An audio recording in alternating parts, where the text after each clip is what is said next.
الله الرحمن الرحيم. الحمد لله وحده والصلاة والسلام على من لا نبي بعده. تر ټولو د مخه د افغانستان اسلام پاله ولس ته سلام وړاندې کوم. السلام علیکم ورحمة الله وبرکاته. محترمو، زموږ نننۍ خپرونه هم د مدعا به د معلومیت په باره کې ده. د یادونې وړ ده که مدعا به ځمکه نه وي بلکې د خرڅې شوې ځمکې ثمن او قیمت وي، نو په دې صورت کې که مدعي د ځمکې پر ثمنو او د ځمکې پر قیمت دعوه ولري، نو چونکې مدعا به ثمن د ځمکې دی، نو د ځمکې حدود اربعه بیانول او لیکل په صورت دعوه کې پر مدعي باندې ضروري نه دي. لکه څرنګه چې په همدې اړه د مجلة الاحکام په 1425 ماده کې داسې لیکل شوي: لا یشترط فی دعوى ثمن العقار بیان حدوده. یعنی که یو مدعي پر یو چا د ځمکې د ثمنو او پیسو دعوه ولري، نو د هغه ثمنو او د دین سبب بیانول ورباندې لازم او ضروري نه دي. نو بناءً که یو مدعي پر مدعا علیه باندې ځمکه خرڅه کړې وي او مدعا علیه ته یې ځمکه سپارلې هم وي او مدعا علیه ورته د ځمکې ثمن او قیمت نه وي ورکړي، نو په دې صورت کې پر مدعي باندې د دعوې کولو په صورت کې په خپله صورت دعوه کې د هغه خرڅې شوې او سپارل شوې ځمکې حدود لیکل لازم او ضروري نه دي، بلکې صرف به د هغې ځمکې د ثمنو او قیمت دعوه په خپله صورت دعوه کې ولیکي. دا مسله هم یاد لرئ، که یو مدعي عین د ځمکې دعوه ولري پر یو شخص باندې او مدعي په خپله صورت دعوه کې د مدعا بها ځمکې حدود درست او صحیح ولیکي، البته پیمانه او ګزانه د هغې ځمکې غلطه ترې لیکل شوي وي، یعنی مدعا بها ځمکه یې چې څومره ګزه په صورت دعوه کې لیکلې وي د ګزانې پر وخت تر هغې زیاته او یا تر هغې کمه وخیږي، او یا مدعي په خپله صورت دعوه کې د مدعا بها ځمکې حدود درست او صحیح لیکلي وي، خو د حدودو د لیکلو سره سره د هغې ځمکې د تخمریزې بیان او مقدار یې غلط لیکلی وي، او یا مدعي په خپله صورت دعوه کې د مدعا بها ځمکې حدود درست او صحیح لیکلي وي، البته د حدودو د لیکلو سره سره د هغې ځمکې مساحت او د جریبونو مقدار یې غلط لیکلی وي، نو په دغه ټولو صورتونو کې چې کله مدعي په صورت دعوه کې حدود د ځمکې درست لیکلي وي، نو دعوه یې درسته، صحیح او قابل د سماع او اوریدو ده. اگر که د ځمکې مترانه او ګزانه او تخمریزه او مساحت او جریبونه د هغې غلط لیکلي وي، یعنی حدود د ځمکې درست لیکلي وي، خو د اندازه کولو پر وخت معلوم شي چې مدعا بها ځمکه یې تر هغه مقدار زیاته او یا کمه لیکلې ده چې کوم مقدار او اندازه مدعي په صورت دعوه کې لیکلې وه. لکه څرنګه چې همدغه تفصیل په درر الحکام شرح مجلة الاحکام 4م جلد او د 1424 مادې په شرحه کې داسې لیکل شوي: إذا أصاب المدعي في بيان الحدود وذكر زيادة أو نقصانا في أزرع العقار أو دونماته أو في مقدار ما يستوعبه من البذار أو في مقدار الغرف التي يحتويها، فلا يمنع ذلك صحة دعواه، لأن التعريف قد حصل ببيان الحدود، وبما أنه لا حاجة بعد ذلك لبيان المقدار، فكان بيان المقدار وعدمه متساويا. او دا مسله هم د یادونې وړ ده، که چیرې مدعا به دین وي او نقدي ثمن وي، نو بیا د مدعي په صورت دعوه کې د هغې جنس، نوع، وصف او مقدار د دین بیانولو هم ضروري دی. لکه څرنګه چې په همدې اړه د مجلة الاحکام مع شرحه درر الحکام په 1426 مادې کې داسې لیکل شوي: إذا كان المدعى به دينا يلزم المدعي بيان جنسه ونوعه ووصفه ومقداره. مثلا يلزم أن يبين جنسه بقوله ذهبا أو فضة، ونوعه بقوله سكة عثمانية أو سكة إنجليزية، ووصفه بقوله سكة خالصة أو مغشوشة مع بیان مقداره. یعنی چې کله د یو مدعي دعوه وي پر یو شخص باندې د دین او نقدي ثمنو، نو پر مدعي باندې په خپله صورت دعوه کې د هغه دین جنس، نوع، وصف او مقدار بیانول او لیکل هم ضروري دي. مثلا مدعي په خپله صورت دعوه کې د هغه دین جنس به لیکي چې دغه دین طلا یعنی د سرو زرو روپۍ دي، او یا نقره یعنی د سپینو زرو روپۍ دي، ځکه چې پخوا زمانه کې به د طلا او د نقرې روپۍ هم وي. او همدغه شان به مدعي په خپله صورت دعوه کې د هغه دین نوع هم لیکي چې دغه روپۍ او سکه د کوم دولت دي، یعنی د عثماني دولت سکه او روپۍ دي، او که د انګلیزي دولت سکه او روپۍ دي، او یا د بل کوم دولت دي. او همدغه شان به مدعي په خپله صورت دعوه کې د هغه دین وصف هم لیکي چې خالص سکه او سمن دي، او که مغشوشي دي، یعنی نور شیان ورسره خلط او ګډ شوي دي. او همدغه شان به مدعي په خپله صورت دعوه کې د هغه دین مقدار هم لیکي چې دومره مقدار روپۍ دي، یعنی دومره ګزه طلا او یا نقره ده. او دا مسله هم د یادونې وړ ده چې که چیرې مدعا به دین وي خو د مثلیاتو د جملې څخه وي، یعنی مثل یې پیدا کیږي، نو بیا دا یاد ساتئ چې مدعي به په خپله صورت دعوه کې د داسې مدعا به دین چې مثل یې پیدا کیږي د هغې جنس، نوع، وصف، مقدار به لیکي، او سبب د دین بنا پر یو قول دا به هم لیکي په خپله صورت دعوه کې. او همدغه شان بنا پر یو قول مدعا به مطالبه او طلب د اخذ او د غوښتلو به هم لیکي مدعي په خپله صورت دعوه کې. لکه څرنګه چې په همدې اړه د درر الحکام شرح مجلة الاحکام 4م جلد د 1426 مادې په شرحه کې داسې لیکل شوي: اذا كان المدعى به دينا سواء كان ذهبا او فضة او شعيرا اي من المثليات يلزم المدعي ان يبين اولا جنسه، ثانيا نوعه، ثالثا وصفه، رابعا مقداره، خامسا على قول سبب الدين، سادسا على قول طلب أخذه، لأنه يقتضي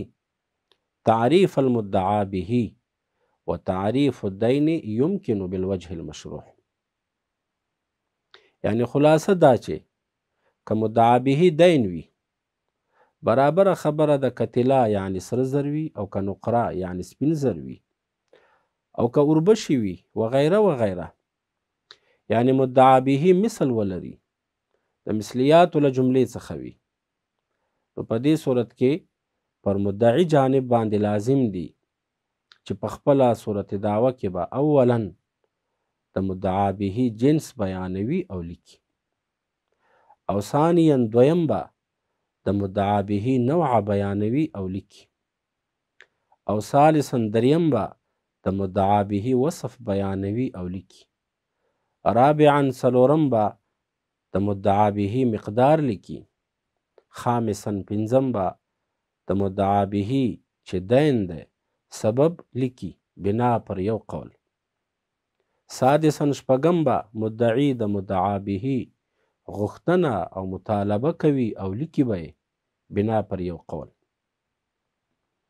د دغه پورته شپږو واړو شیانو لیکل په صورت دعوه کې پر مدعي باندې ځکه ضروري دي چې په دغه شپږو واړو شیانو لیکلو او بیانولو سره تعریف او وضاحت د دین راځي او تعریف او وضاحت د مدعا به مطلوب وي په دعوه کې او دا هم د یادونې وړ ده چې فقهای کرامو یو څو صورتونه د مدعا به مستثنا کړي دي له دې څخه چې په دعوا د مدعي کې د هغې مدعا به تعیین او معلومیت ضروری نه دی بلکې که د مدعي په دعوه کې هغه مدعا به مجهول هم وي نو هم د مدعي دعوا درسته او صحیح ده او قابل د سما هم ده اول په هغې کې دعوا د غصب مجهول ده دویم دعوا د رهن مجهول ده دریم دعوا د اقرار مجهول ده څلورم دعوا د ابراء مجهول ده پنځم دعوا د وصیت مجهول ده خلاصه دا چې که د مدعي دعوا پر مدعا علیه باندې د غصب وي او مغصوبه مال مجهول هم وي نو هم د مدعي دعوا پر مدعا علیه باندې درسته او صحیح ده مثلا مدعي ووایي قاضي صاحب ته چې دغه مدعا علیه له ما څخه د زمرودو ګوتمه غصب کړي او هغه اوس له ده سره موجود ده او یا له ده سره وه خو اوس ترې هلاکه شوې او ووایي چې ما ته د زمرودو د ګوتمې قیمت نه دی معلوم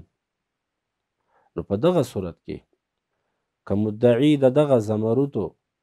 د ګوتمې قیمت هم بیان نه کړي نو دعوه یې درسته او صحیح ده قاضي به یې دعوه اوري او قابل د سما هم ده او همدغه شان که د مدعي دعوه پر مدعا علیه باندې د رهن وي او مدعي ته د مرهونې قیمت معلوم هم نه وي نو هم د مدعي دعوه پر مدعا علیه باندې درسته او صحیح ده مثلا که مدعي ووایي د قاضي په وړاندې چې ما له دغه مدعا علیه سره د 100 دینارو د قرض په مقابل کې یو د لاس ساعت د رهن په توګه ایښی و او ما ورته 100 دیناره سپارلې هم دي نو اوس ما ته دې زما مرهونه راکړي او همدغه شان که د مدعي دعوه پر مدعا علیه باندې د اقرار مجهول وي مثلا که یو مدعي دعوه وکړي پر مدعا علیه باندې او ووایي چې زما د دغه مدعا علیه پر ذمه 10 دیناره قرض دي او د زلما لپاره او د لما دپاره اقرار هم کړی ده په دې خبره چې دی زما دومره مقدار پوروړی ده او پر دې خبره مدعي گواهان او بینه هم قایم کړي نو په دې صورت کې چې دغه اقرار د مقدار د دین مجهول هم ده نو هم د مدعي دعوه درسته او قابل د سما ده نو مدعا علیه به په دې صورت کې مجبوره کولی شي چې هغه مقدار د دین د مدعي بیان او تعین کړي چې په کوم دین مدعا علیه اقرار کړی د مدعي لپاره او همدغه شان که یو شخص پر بل شخص باندې د ابرای مجهول دعوه وکړي نو هم یې دعوه درسته او قابل د سما ده. مثلا که یو شخص بل شخص له تمامو هغو حقونو څخه بری کړي چې د دغه شخص پر هغه باندې د مخه او مخکې وو، نو هغه شخص د دغه ابرا او براءت ورکوونکي له تمامو حقونو څخه بری کیږي او براءت مومي، اگر که ابرا ورکوونکي ته کوم یو معلوم هم نه وي. او همدغه شان که یو مدعی پر مدعا علیه باندې دعوه د وصیت مجهوله وکړي او ووایي چې زما لپاره متوفي پلانی د خپل پلانی مال څخه او یا د پلانی سهم څخه دومره حصه وصیت کړی او مقدار د هغې حصې او سهم بیان نه کړي، نو هم د مدعی دعوه درسته، صحیح او قابل د سما ده. لکه څرنګه چې په همدې اړه درر الحکام شرح مجلة الاحکام 4م جلد د 1419 مادې په شرحه کې داسې لیکل شوي: مستثنیات یستثنى 5 مسائل من اصل لزوم معلومیة المدعا به: دعوى غصب المجهول، دعوى رهن المجهول، دعوى اقرار المجهول. مثلا لو ادعى احد قائلا ان لي في ذمة هذا الرجل 10 دنانير من جهة القرض حتى انه قد اقر لي بانه مدين لي بمقدار من الدين، وأقام البينة على كونه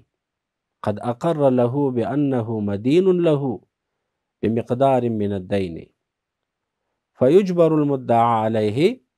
على بيان المقر به لأن التجهيل واقع من جهته. دعوى إبراء المجهول إذ لا يجب أن يكون الحق المبرأ والمسقط معلوما. دعوى الوصية المجهولة وهي لو ادعى المدعي قائلا قد أوصى لي المتوفى فلان بجزء من ماله الفلاني أو بسهم منه ولم يبين مقدار ذلك الجزء أو السهم، فأطلب من الورثة أن يبينوه وأن يؤدوه لي، فدعواه صحيحة. وعند إثباته ذلك يجب على الورثة أن يبينوه ذلك الجزء أو السهم، لأن الوصية لا تبطل بالجهالة، وبما أن الورثة يقومون مقام الموصي فيعود عليهم بيان المجهول. د صورت دعوی په 9 عمده شرایطو کې چونکې 4 بیان شول چې په هغې کې دا و چې طرفین د دعوی به عاقلین وي، دویم چې مدعا علیه به معلوم وي، دریم چې خصم به حاضر وي، غایب به نه وي، څلورم چې مدعا به به معلوم وي. اوس 5م شرط د صورت دعوی بیانوو، هغه دا چې مدعی به اقرار د مدعا علیه چې د په حق کې کړی وي سبب د خپل ملک نه ګڼي. که چیرې مدعی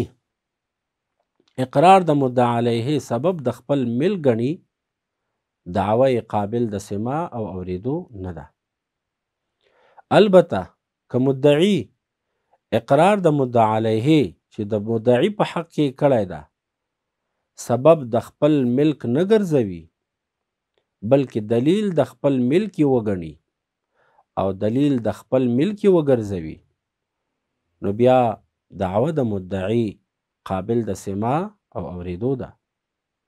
لکه څرنګه چې په همدې اړه په درر الحکام شرح مجلة الاحکام د 1428 مادې کې داسې لیکل شوي: حكم الإقرار هو ظهور المقر به لا حدوثه بداءة، ولهذا لا يكون الإقرار سببا للملك. بناء عليه لو ادعى المدعي على المدعى عليه شيئا وجعل سببه إقراره فقط لا تسمع دعواه. مثلا لو ادعى المدعي بقوله إن هذا المال لي، وإن هذا الرجل الذي هو ذو اليد كان قد أقر بأنه مالي، تسمع دعواه. وأما إذا ادعى بقوله إن هذا المال لي لأن هذا الرجل الذي هو ذو اليد كان قد أقر بأنه مالي، فلا تسمع دعواه. وآخر دعوانا أن الحمد لله رب العالمين.